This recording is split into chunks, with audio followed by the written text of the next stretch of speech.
Hello guys, I'm Tom, and today we will see what would happen if Necromorphs arrived on Earth. One of the most terrifying, monstrous, and lethal creatures humanity could face is undoubtedly the Necromorph.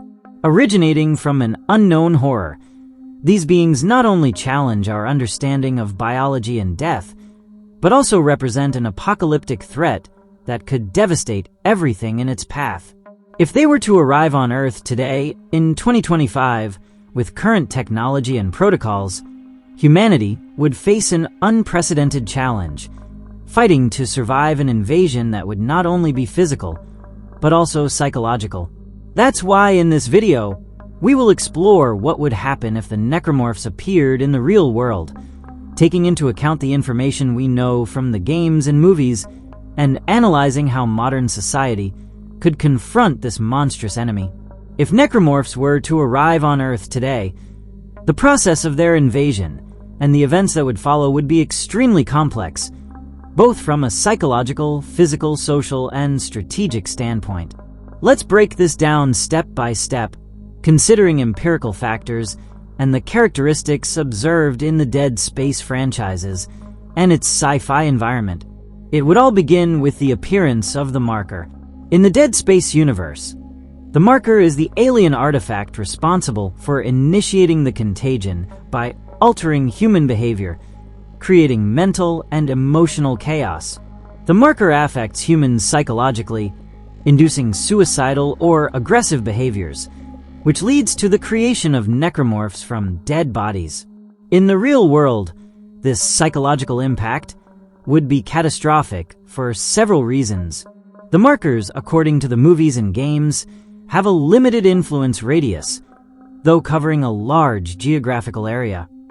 Humans would be affected by fear, despair, and the need to sacrifice their bodies for the necromorphs. This would be a form of collective psychosis, where the human mind would be entirely influenced by the urge to transform, either by personal impulse or induced by others. The first effects would be mass suicides and violent attacks. In a society with high connectivity, the spread of videos or testimonies could accelerate the psychosis and make it more global.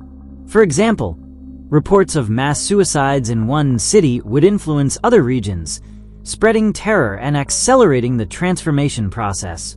The bodies already in hospitals, morgues, or any other part of society would be the first to be reanimated as necromorphs.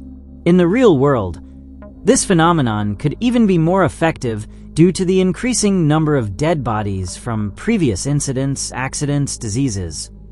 For example, in a medium-sized city, there are hundreds of dead every day that, if not buried or incinerated, could quickly turn into necromorphs. Necromorphs are extremely resilient and lethal creatures due to the mutations that human bodies undergo after being infected by the marker. Their physical structure changes radically, developing sharp extremities, reinforced muscles, and extreme resistance to pain and damage. In terms of strength, it has been shown in Dead Space games and movies that necromorphs can break down steel doors, pass through walls, and even withstand gunfire without stopping. To understand their strength, we can compare them to animals that have similar load and destruction capacities. A rhinoceros, for example, can charge with a force of over 10,000 newtons, allowing it to knock down trees and flip cars. A gorilla has a gripping strength of over 1,300 kilograms, capable of crushing human bones easily. Necromorphs, not feeling pain or fatigue and driven by uncontrollable aggression, could surpass these values. In the games, it has been shown that they can easily break through improvised barricades and tear apart human bodies with a single blow. A slasher, the most common type of necromorph, has bone claws capable of cutting off human limbs in one attack. Larger types, such as brutes, possess enough strength to throw cars or tear off reinforced doors with their mutated extremities. The main problem is that humans at the onset of the outbreak would have no idea how to deal with them. Conventional firearms, such as assault rifles or pistols, would be ineffective if aimed at the torso or head, as necromorphs do not rely on their vital organs to function. Their bodies are reinforced with alien tissues that allow them to keep moving even after taking direct shots to areas that would be lethal to a human. To fight them effectively, specialized weaponry would be required, such as large-caliber shotguns fired at close range to dismember them, or energy weapons capable of cutting limbs with precision. However, this information wouldn't be available at first, making the initial confrontations a total disaster, with soldiers and civilians wasting ammunition without managing to stop them. In terms of mobility, necromorphs can move quickly, climb walls, and crawl through ventilation ducts, making conventional shelters useless unless they are completely sealed. A common apartment or a shopping mall would not be a safe place, as necromorphs could break through doors or even pass through thin walls. The only way to survive in an urban environment would be in reinforced structures, like underground bunkers or buildings with restricted access, always with alternative escape routes in case they are surrounded.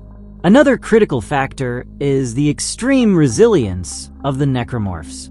While a human would die from blood loss or severe fractures, these creatures can continue attacking even after losing half of their body. In the games, it has been shown that some types can regenerate if not completely destroyed, which would mean that using fire or explosives would be the only way to ensure they don't get back up. Additionally, some types, like exploders, can self-destruct when approaching their victims, causing a chain reaction that would kill both humans and other nearby necromorphs. In conclusion, the immense strength and resilience of necromorphs, combined with the initial lack of knowledge about their weaknesses, would make most conventional combat strategies useless. Without an organized military response and the use of extreme containment tactics, the infestation would spread quickly, overcoming any initial attempts to eradicate it. As the necromorphs spread, society would collapse within days.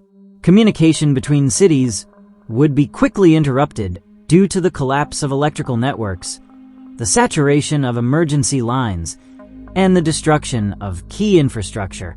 Desperation would lead to massive looting, clashes between survivor groups, and total distrust in any figure of authority. The military forces, while initially trying to contain the situation with quarantines and airstrikes, would quickly be overwhelmed by the speed of the spread and the inability to distinguish infected individuals from those still healthy. The psychosis induced by the marker would accelerate the social collapse, causing many to either commit suicide or kill others for no apparent reason, creating even more bodies for the infestation. Large cities would become deadly traps, with survivors trapped in skyscrapers, subway stations, and buildings without exits. Improvised barricades would be useless against larger necromorphs, like brutes, which could easily pass through concrete and steel. Over time, supplies of drinking water and food would run out, forcing survivors to venture into infested zones in search of resources, drastically reducing their chances of survival. Reconstruction attempts would be difficult, as even in areas far from the infestation, paranoia and resource shortages would lead to conflicts between groups. Ultimately, only those with access to underground shelters, food reserves, and specialized weaponry would have a real chance of surviving in the long term, while the rest of the world would fall into a state of perpetual warfare against an impossible-to-eradicate threat using conventional means. Now that we've covered what would happen to society with the arrival of necromorphs, let's analyze how we could survive and eventually defeat these creatures. When an ordinary person faces the onset of the necromorph invasion, the priority is immediate survival. The threat, although present, is not immediately perceived as entirely apocalyptic. The first signs that something is wrong could be reports of mass suicides, inexplicable attacks, and people starting to lose control mentally. Collective psychosis would be the first major challenge, so the priority must be to stay calm and make rational decisions. Survival strategies must be further adapted to the brutality of the Necromorphs. One of the first things to do would be to find shelter, due to the lethality of these beings and the defenseless state in which most people would be compared to them. We've seen that most firearms would be ineffective against these creatures, and given everything that has happened, shelters should be far from open areas or places with easy access for Necromorphs. Additionally, they must have secondary exits or well-planned escape routes. Houses, office buildings, or residences with reinforced structures on upper or underground floors could offer some security, but it is crucial that these areas have minimal visibility from the outside. A well-insulated multi-story building could be a good option. If access to bunkers or prepared facilities is unavailable, barricades could be made with heavy objects, industrial equipment, parked cars, construction materials to block entrances. However, it must be considered that Necromorphs can destroy steel doors, meaning even the most robust shelters may not be 100% safe for long. While Necromorphs are extremely lethal and fast, survivors must prioritize evasion. Keeping a low profile is crucial. Avoiding abrupt movements and unnecessary noise will be essential to not attract attention. However, this type of evasion becomes more difficult due to the Necromorph's ability to move in groups and the speed at which they can cover distances. Movement under cover is key. Searching for areas with natural obstacles or structures that can shield movement will be a priority. Staying unnoticed is more effective than running or trying to face the horde. Never stay in areas with a high concentration of Necromorphs, such as hospitals, police stations, or urban centers with large populations. These areas will inevitably become focal points of conflict, so moving to more rural areas while keeping an eye on escape routes will be the best option. The hideout should be dynamic and capable of withstanding sieges. Necromorphs can destroy steel doors, but they can be stopped by several layers of defense.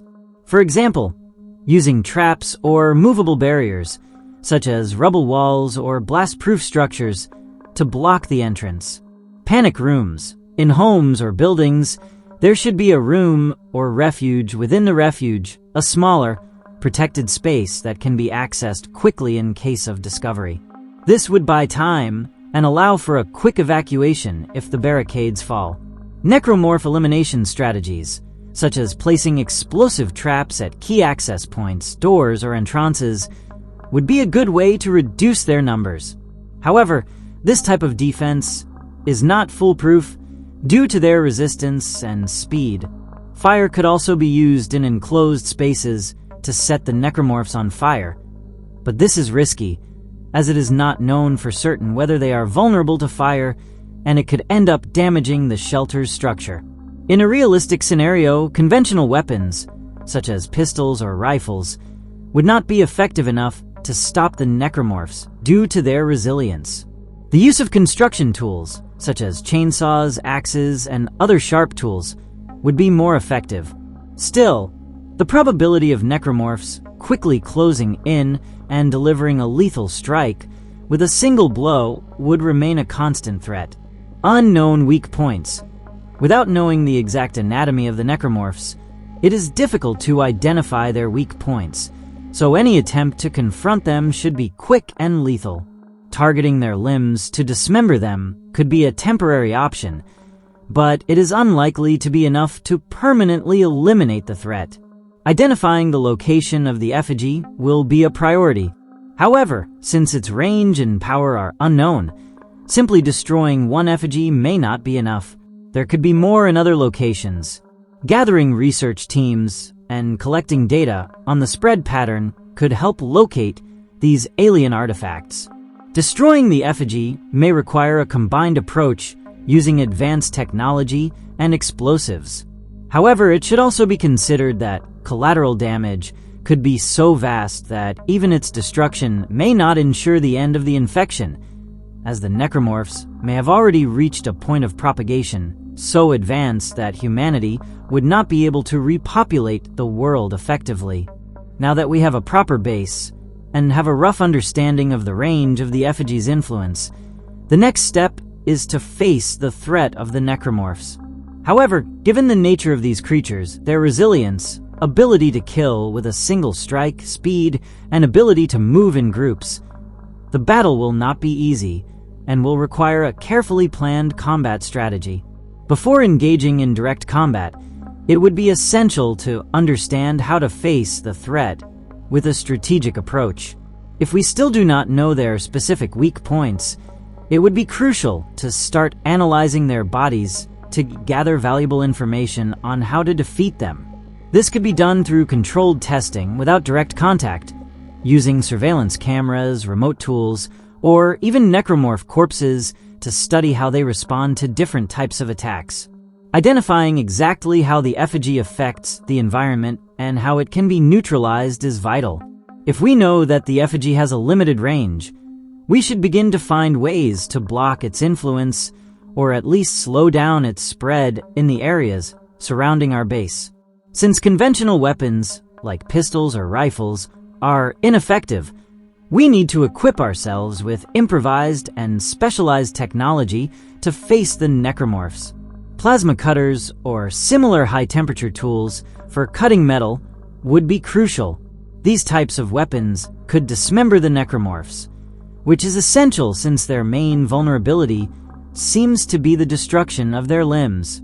If we manage to cut off their limbs, arms, legs, head, we reduce their attack capabilities. Modified assault weapons, like assault rifles with armor-piercing ammunition, would be useful for quickly destroying the necromorph's flesh. Despite these creatures' resilience, the high speed and volume of fire could be effective against small groups. However, high-capacity magazines would be needed to sustain prolonged combat. Chainsaws, combat axes, and maces would be effective at close range. Necromorphs are fast, but they have a limited reach. An attack with these weapons could dismember or temporarily incapacitate a necromorph, giving us time to escape or eliminate it. Explosives, fragmentation grenades, or landmines would be useful for eliminating large groups of necromorphs or even creating barriers and obstacles to contain their advance. However, explosives must be used carefully due to potential damage to the structure and the limited knowledge of how these monsters react to them. Surveillance and attack drones could be used to monitor the necromorphs from a distance and also to remotely attack in emergency situations. This would reduce direct exposure to combat. Electrode systems or electric nets could be installed around the base to electrocute necromorphs on contact, although it would be necessary to ensure that these systems are not affected by a possible mass attack or sabotage. Depending on the location of the necromorphs and the type of terrain, specific tactics should be applied. Indoors, bases, or buildings, necromorphs not only attack directly, but also destroy doors and structures. Therefore, we must create additional defenses in hallways, stairs, and access points. Mobile barricades, security cameras, and access control systems are essential. If there are survivor groups, they should position themselves at different points in the structure to create crossfire. This limits the necromorph's attack routes and makes it harder for them to move in mass. Close combat should only be used if unavoidable. In closed spaces, where evasion is impossible, survivors may be forced to use melee weapons like axes or plasma cutters at very close range. However, this carries a mortal risk and should only be done if there are no other options. Large open areas are not safe, as necromorphs can appear anywhere. Rapid mobility and evasion will be crucial.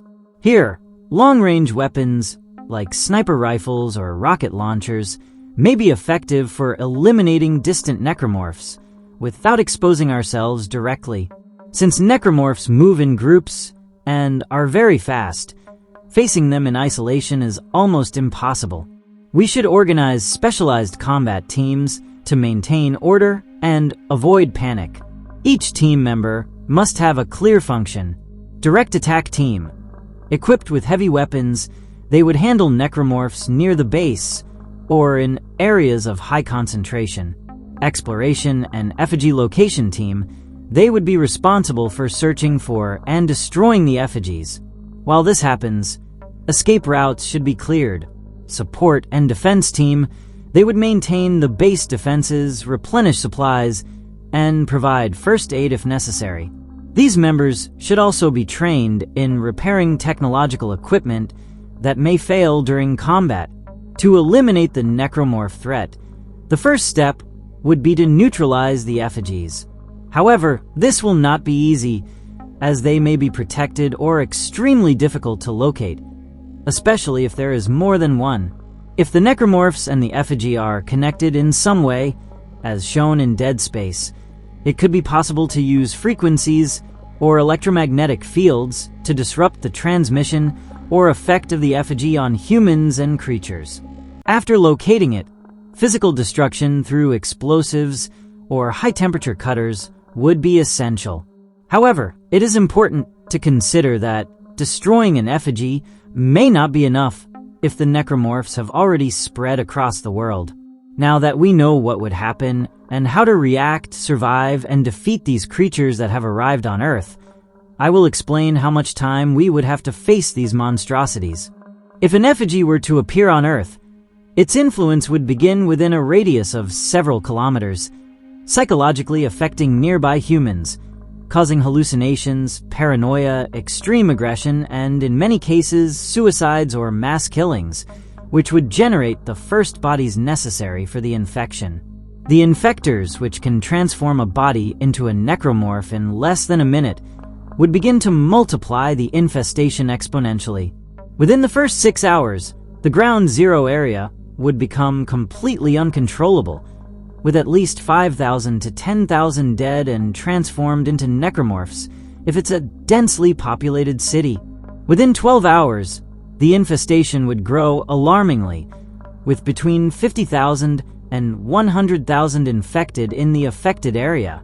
By the end of the first day, the death toll would exceed 500,000, and the active necromorphs would range between 300,000 and 400,000, overwhelming hospitals, police stations, and other critical facilities. Law enforcement would initially respond with standard tactics, which would result in total failure due to the necromorphs' resistance and the lack of knowledge about their weak points. The military would be deployed in less than 24 hours to the infected area, establishing security cordons and applying extreme quarantines, which would allow partial containment if the response is quick enough. By the second day, with the infestation having grown to more than 1.5 million necromorphs and at least 2 million dead, the use of heavy weaponry airstrikes and tactical bombings would become the only viable option. At this point, effectiveness would depend on how quickly the military understands that extremities must be destroyed to stop the necromorphs, as conventional firearms would be ineffective if aimed at the torso or head. By the third day, if the infestation hasn't been controlled, the death toll could reach between 10 and 15 million, with around 8 to 12 million active necromorphs. If governments and military forces manage to keep the infestation within the effigy's area of influence, they could initiate massive containment operations, which would include constant bombings, controlled fires, and possibly experimental chemical or biological weapons. By the fifth day, if the infestation has been contained within ground zero, global expansion would have been avoided, although with millions of dead. If the effigy isn't destroyed within this time frame, attempts to eliminate it through long-range missiles or specialized infiltrations would become the highest priority. If the infestation breaks containment and spreads to other regions, within less than a week the world would face an irreversible crisis, with between 100 and 200 million dead and the infestation reaching multiple continents. In 1 month, humanity would be on the brink of collapse with over 5 billion dead and necromorphs present in virtually every populated region. In the best-case scenario, if containment is successful within the first 5 days, humanity could eradicate the threat with massive losses but without facing total extinction. However, if the infestation manages to spread beyond the Effigy's initial radius, humanity's survival time would drastically decrease, with a point of no return being reached in less than 10 days.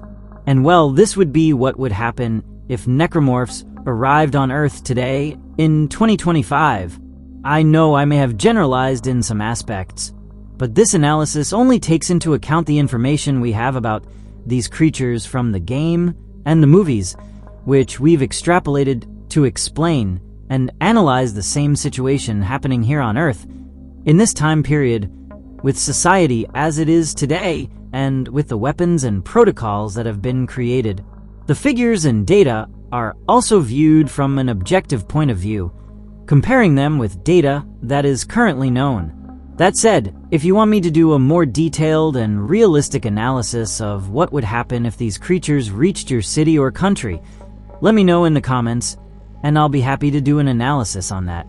This would be all for now, and don't forget to subscribe so you don't miss any of my new videos.